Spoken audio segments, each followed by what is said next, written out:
आज संघ के आदेश पे हमारा गोल्डन रूल संघ का ये चौथा गोल्डन रूल है। केवल संघवाद, इस पे हमें अपने विचार देने हैं। जैसा कि केवल संघवाद, समण संघ का आवाज आ रही सर?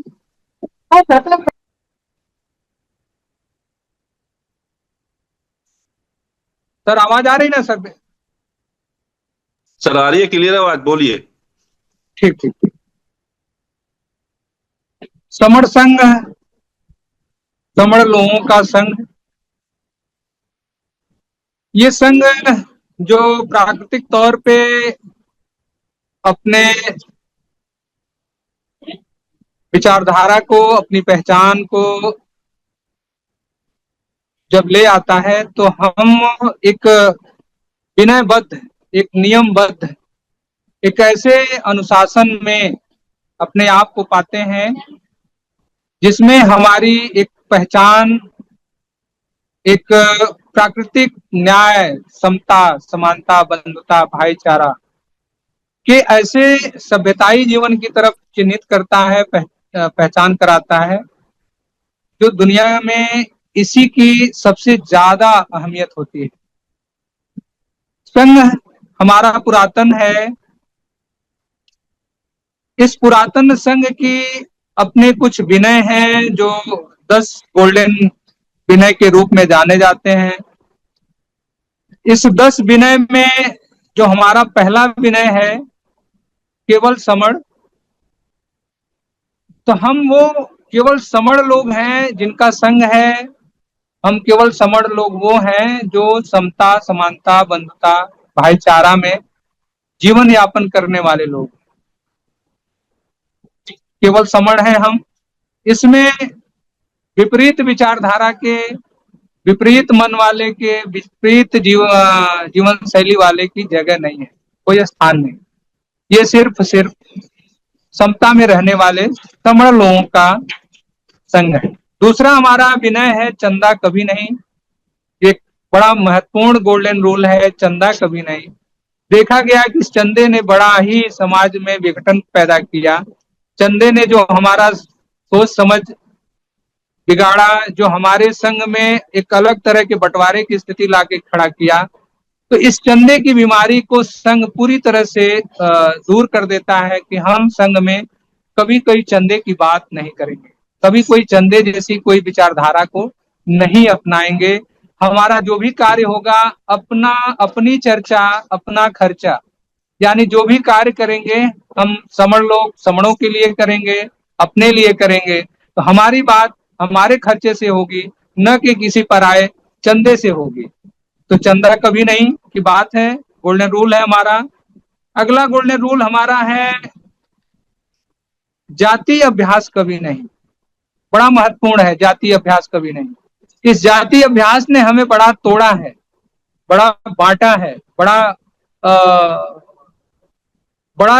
बुरी अवस्था में खड़ा किया। एक जाति पहचान ऐसी पहचान बन गई जो हमें सछूत, अछूत, नीच, दलित तमाम ऐसे नामों से लेकर के इतना हमें प्रभावित किया कि एक ऐसी पहचान में हम आ जाते हैं कि हम पूरी तरह से एक मानव सभ्यता को ही खो देते हैं, मानव एक संस्कार को ही खो देते हैं जातीय अभ्यास में। तो संघ कहता है कि हम ऐसी कोई जातीय अभ्यास नहीं करेंगे जिससे हमारी पहचान नीच, हीन, दीन या दलित, पिछड़े आदि से होती हो। तो ऐसी जाति अभ्यास हम संघ के रूप में कभी नहीं करते हैं। अगला हमारा केवल संघवाद है, जिसपे हमें विचार देने हैं। संक्षिप्त में केवल संघवाद होगा जिसपे हमारा सब कुछ जो कुछ होगा वो संघवाद पे होगा। पांचवा जो गोल्डन रूल बना हमारा संघ का, पद प्रतिष्ठा मंच माला कभी नहीं।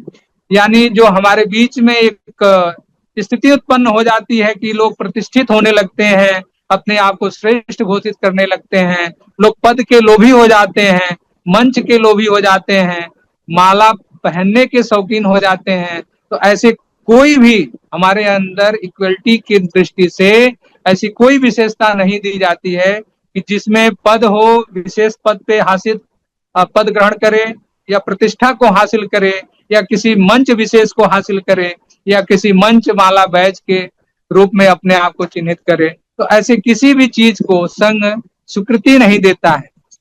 पंजीकरण कभी नहीं की बात होती है कि संघ एक नेचुरल है, आदर्श रूप में है, संघ एक प्राकृतिक स्वरूप है, इसलिए प्राकृतिक चीज का कोई पंजीकरण नहीं होता, किसी के अधीनस्थ नहीं होता। पंजीकरण होते ही जैसे किसी भी वस्तु का, किसी भी यूनिट का होता है और उसका मालिक हो जाता है, उसके नाम अधीन हो जाता है।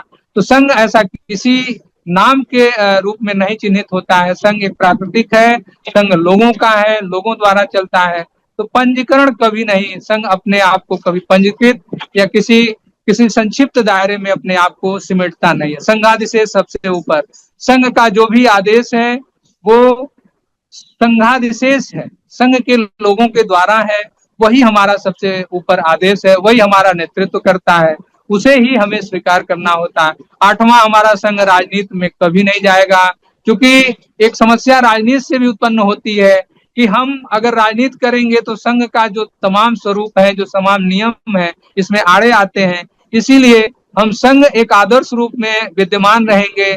संघ में रहने वाले लोग राजनीति करें, संघ में आकर के सीखने वाले लोग राजनीति करें, लेकिन संघ स्वयं अपने आप को राजनीति में नहीं तब्दील करेगा। संघ अपने नेचुरल अवस्था, आदर्श रूप में संघ स्वयं में विद्यमान रहेगा, यानी वो कभी राजनीति में नहीं जाएगा। संघ घात की वापसी कभी नहीं।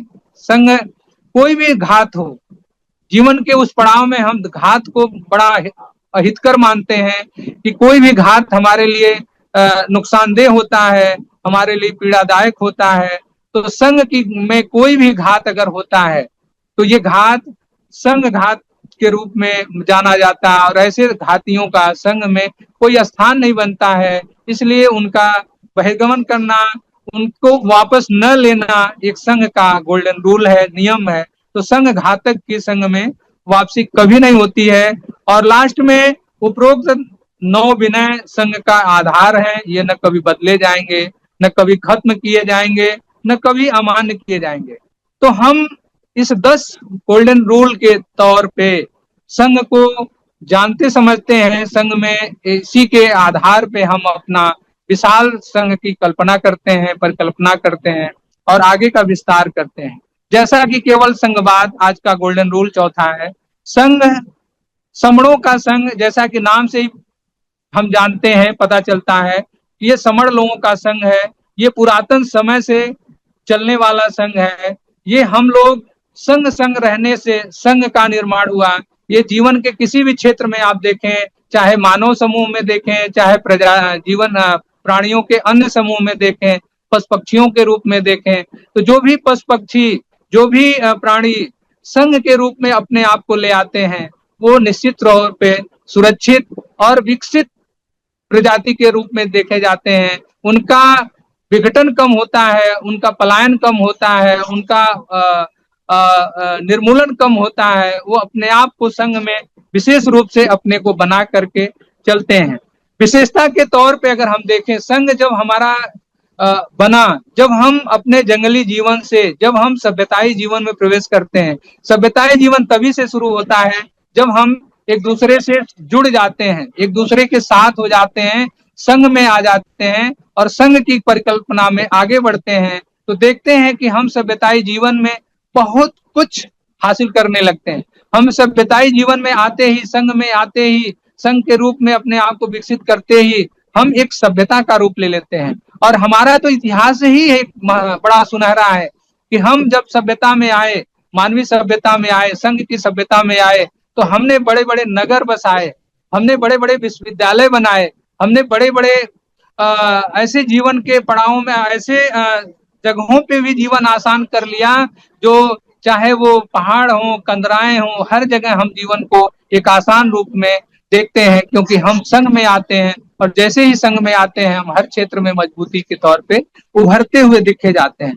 तो संघ की ये सभ्यताई जीवन हम बड़े सुनहरे तौर पे हम अपने आप को विकसित होते देखते हैं। लेकिन एक दुर्भाग्य भी दिखता है कि जैसे ही हम संघ से विरत होते हैं, जैसे संघ में टूट फूट बंटवारे दिखते हैं, चाहे वो वर्ण के रूप में, चाहे वो जाति के रूप में, चाहे वो धर्म के रूप में, चाहे वो आज के 29 लाख संगठनों के रूप में, चाहे वो तमाम पार्टियों के रूप में, वैसे ही हम शक्ति से, सत्ता से, सुरक्षा से वंचित हो जाते हैं। जबकि हमारा पुरातन संघ, हमारी पुरातन पहचान, संघ की पहचान दुनिया के लोग अनुसरण करते हैं, दुनिया के लोग इसे अपनाते हैं, दुनिया में ये फैलता है पुरातन संघ, समणों का संघ, भारत का संघ, और इससे लोग अपने आप को संघ में ला करके एक बृहद रूप को अपने आप में ले आते हैं। तमाम उनमें बदलाव होते हैं, तमाम उनमें निर्माण होते हैं, तमाम वो ऐसी चीजों का इजाद कर ले जाते हैं संघ में आकर के कि दुनिया उसका अनुसरण करती है। तो वो भारत जो संघ के रूप में अपनी पुरातन हैसियत रखता था, पहचान रखता था, जिसने दुनिया को ये संदेश दिया, दुनिया को ये उदाहरण दिया, वही आज भारत में बिखरा हुआ पड़ा है। आज भारत में वो टुकड़ों टुकड़ों में देखा जाता, वो संघ संगठनों में देखा जा रहा, संख्याओं के तौर पे देखा जाता। रोज चर्चा होती कि हमारे समणों की आज 29 लाख संगठन बन चुके। 29 लाख में कई लाख ऐसे हैं, 3-4 लाख 6 लाख की जो सक्रिय रूप में भी काम करते हैं, लेकिन वो हैसियत नहीं हासिल कर पाते हैं, वो अपनी सत्ता नहीं प्राप्त कर पाते हैं जिसमें उनकी सुरक्षा हो, उनकी समृद्धि हो, उनकी स्वतंत्रता हो, उनकी अपनी मर्यादा हो, उनकी गरिमा हो। हर जगह वो इससे तोड़ इससे चोट खाते हैं। क्यों? क्योंकि वो संघ में नहीं है, वो केवल संघवाद में नहीं है, वो बिखर चुके, वो बंट गए, वो निजी स्वार्थ में बंट गए, वो मंच माले पद प्रतिष्ठा में बंट गए, वो जाति में बंट गए, वो धर्म मजहब में बंट गए। हमारा कहना ये है कि हम इसको बुरा न कहें, लेकिन जब भी हमें संघ के रूप में हमें जरूरत हो तो हम सब लोग एक संघ में आए।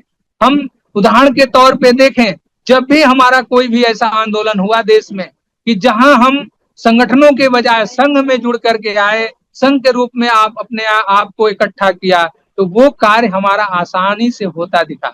हम चाहे किसानों के संगठन देखें, चाहे हमारे 2 अप्रैल के अपने समणों के संघर्ष को देखें, चाहे ऐसे तमाम चीजों को देखें कि जब हम अपने आप को तमाम पंथों, धर्मों या पार्टियों या संगठनों में रहते हुए न रहते हुए एक समूह में, एक आवाज में अपने आप को विकसित किया, एक मुखरता से अपनी बात को उठाई, वो बात हमारे इस देश की सत्ता में रहने वाले लोग स्वीकार किए। इस देश में रहने वाले न्यायिक न्यायिक विचारधारा, न्यायिक व्यवस्था के लोग उसे स्वीकार किए कि हाँ, लोगों को ये चाहिए, न कि एक थोपी हुई व्यवस्था चाहिए। लोगों को स्वतंत्रता, समानता, बंधुता, भाईचारा, न्याय, उनकी ये जरूरत है। उनको हम किसी दायरे में, किसी ऐसे सत्ता के अंकुश में नहीं बांध सकते, किसी ऐसे व्यक्ति विशेष के आदेशों के अधीन नहीं कर सकते। तो वो आज हमारी जरूरत है। ये संघ हमें गोल्डन रूल के रूप में जो देता है, एक नेचुरल अवस्था में देता है, जिसमें तमाम चीजों को सजेस्ट करते हुए देता है, समझाते हुए देता है कि ये हमारे लिए आड़े आएंगे, इसलिए इसको छोड़ना है, ये चीज हमारे लिए सुखद है, इसको अपनाना है।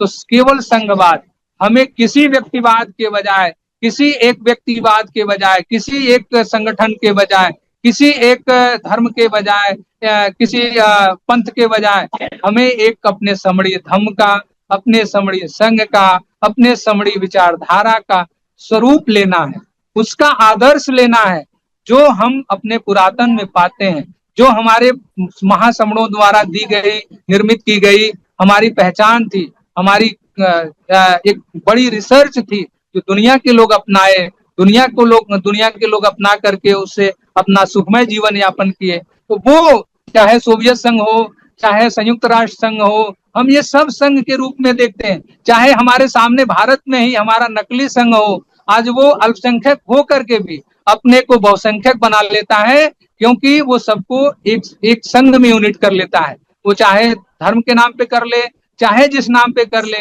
वो संघ का रूप ले लेता है। जबकि वो देखते हैं कि आए दिन वो जातियों की बात करता है, आए दिन वो लड़ाने की बात करता है, लेकिन जैसे ही उसे सत्ता पानी होती है, वो एक नाम ले लेता है कि हम इस धर्म के लोग हैं, हम इकट्ठा हैं, हमारे ऊपर खतरा है, और संघ के रूप में आकर के अपने आप को सत्ता तक पहुंच जाता है। और ये हमारे लोग जिनको सत्ता चाहिए, जो बहुसंख्यक हैं, जिनके पुरातन संघ रहे, वो तमाम टुकड़ों में, तमाम संगठनों के हिस्सों में बटे रह जाते हैं, अपने मंच माले प्रतिष्ठा में बटे रह जाते हैं और अपनी सख्त आए दिन खोते जा रहे हैं, अपनी सुरक्षा आए दिन खोते जा रहे हैं, अपने हक अधिकार खोते जा रहे हैं। जबकि हमारे महासमणों का, बाबा साहब का, बुद्ध का, कबीर का, रैदास का, गुरु नानक का, तमाम गुरुओं संतों का जो संदेश है वो एक रहने के लिए है और एक संघ में रहने के लिए है। केवल संघवाद है। संघवाद मतलब यही है कि किसी व्यक्तिवाद, किसी अलगाववाद से अलग रह करके केवल एक संघ में आना। वो संघ जिसमें सबकी सुरक्षा निहित है, सबकी सम्मान निहित है, सबकी स्वतंत्रता निहित है, सबको अपने गुण और विवेक के आधार पे कर्म करने का अधिकार है, सबको न्याय में रहने का अधिकार है। वो संघ हम न अपना करके ऐसे बंटवारे के संगठनों में अगर हम अपने आप को ले जाएंगे तो निश्चित तौर पे हमारी शक्तियां बढ़ती रहेंगी और हम ही नहीं, हमारे आने वाली पीढ़ियां भी अपने हक अधिकार से वंचित रहेंगी।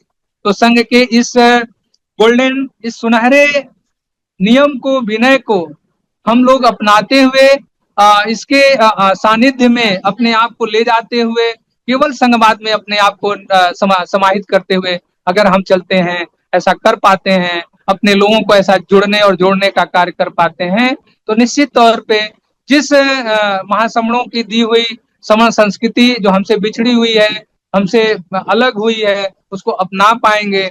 जो हमारे महासमणों की जो कल्पना थी कि ऐसा चाहूं राज में मिले सबन को अन, छोट बड़ो सब सम बचे रैदास रहे प्रसन्न, जो कल्पना थी ऐसे अशोक राज की, जिसमें अशोक राज क्या था, वही अशोक राज जिसमें शोक ना हो, वही अशोक है। वो अशोक राज हमारे बीच में फिर से आए, हम लोग फिर उसी अशोक राज को के रूप में अपने आप को निर्मित करें। अशोक मतलब जिसमें कोई शोक ना हो, कोई बंटवारे ना हो, कोई भेद ना हो, ऐसे अशोक राज की कल्पना हो जो अशोक से लेकर के, बुद्ध से लेकर के संत रैदास तक, बाबा साहब तक और हमारे संतों गुरुओं तक और आने वाले सभी संतों गुरुओं तक, जो महापुरुषों तक, अपने मानने वाले समणी विचारधारा के लोगों तक, जो ये विचारधारा लेके आते हैं, जो इसके साथ जुड़ते और जोड़ते हैं, ऐसे लोगों के साथ इकट्ठा होते हुए अपने समणी संघ को, अपने समणी विचारधारा को, अपने समणी स्वरूप को संघ के रूप में विकसित करेंगे। ऐसी कल्पना, ऐसी उम्मीद के साथ हम लोग इसमें अपना योगदान दें। इतना ही मैं कहना चाहूंगा। इस वक्तव्य में मेरे द्वारा कोई त्रुटि हुई हो तो संघ से मैं क्षमा चाहता हूं। संघ मुझे माफ करे, संघ मुझे माफ करे। संघं नमामि, संघं नमामि, संघं नमामि, संतों को वंदामि।